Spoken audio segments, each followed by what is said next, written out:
explain something to you. And what's your? I know the law. No, you have to tell me why you pull me over.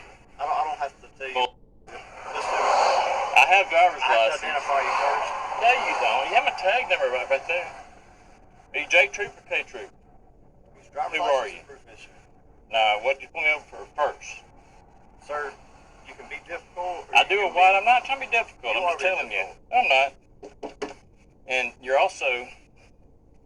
Anyway, I'm just asking, why'd you pull me over first? I did one wide open throttle. I'm a diagnostic mechanic. And you also pulled my son over the same thing, too, Caleb Miller. You saw me at Rose's one time with an open carry weapon. I'm just asking, and I know Jamie Atkins and all the bunch, whatever, but why'd you pull me over? Why? Need to do that first. No, you have my tag number. You can run it and get my number. Tag number doesn't mean it comes back to the driver's vehicle. It does show the insurance though on the thing.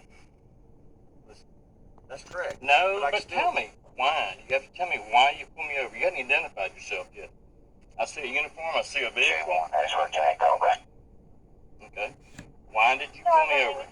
I did a wide open throttle. Real quick. I'm a diagnostic mechanic. I'm working on a truck, and I'm heading toward a guy's house to help me with it in Columbia. Let me explain something. I am listening. No, you don't have to explain. That's a cop's plane. No. I need to identify who I'm speaking with. I'll explain to you I why. am Robert B. Henschling. My birthday is 6/22/62. I own this truck, and I have registration and everything. You don't have to know that. Tell me why you pulled me over.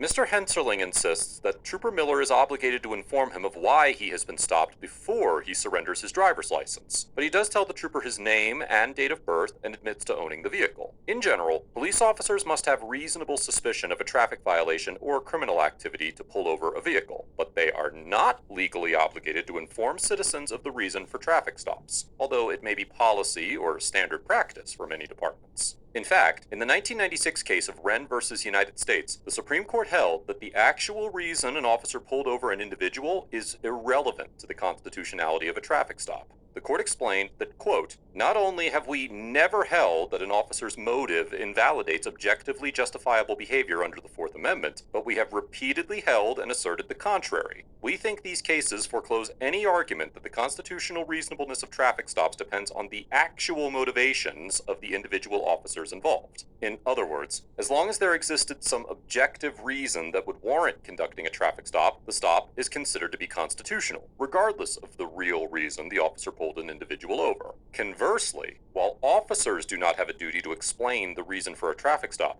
drivers are legally required to display their license upon request to a police officer. Section 63-1-41 of the Mississippi Code states that, quote, "Every licensee shall have the required license in his immediate possession at all times when operating a motor vehicle, and shall display the same upon demand of a peace officer." There is no contingency in the statute that requires officers to prove to the driver that they had a reasonable suspicion to stop them for this obligation to apply, and therefore, Mr. Henserling was legally required to display his license to Trooper Miller. If Mr. Henserling believed that he was pulled over unlawfully, the best course of action would have been to comply with the demand to display his driver's license and challenge the validity of the traffic stop in court if he was charged with an offense. He could also express his concerns about a baseless traffic stop by filing a complaint with the Mississippi Highway Patrol.